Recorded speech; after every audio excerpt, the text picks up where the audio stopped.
வாங்க இது கடையில் வைப்பாங்கள்ல வெண்டைக்காய் தொக்கு, ஹோட்டல்ல எல்லாம் சாப்பாட்டில் போட்டு சாப்பிட்ற மாதிரி, அது மாதிரி வைக்கலாம் வாங்க. இது 1/2 கிலோ வெண்டைக்காய்.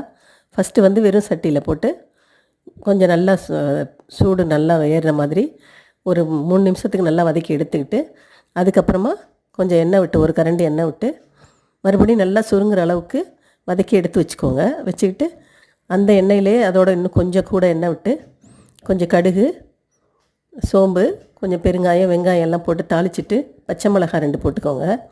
போட்டு கருவேப்பிலை போட்டுட்டு, வெங்காயம் சின்ன வெங்காயம் தான் நான் போட்டேன், ஒரு 150 கிராம் இருக்கும். நீங்கள் பெரிய வெங்காயம் கூட 2 பெரிய வெங்காயம் போட்டுக்கோங்க. 3 தக்காளியை வந்து அரைச்சி அதில் ஊற்றிருக்கேன்.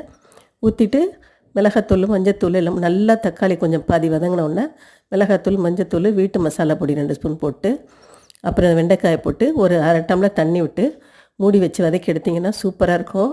சாப்பிட்டு பாருங்கள் எப்படி இருந்துச்சுன்னு. பிடிச்சிருந்தா லைக் பண்ணுங்கள், ஷேர் பண்ணுங்கள்.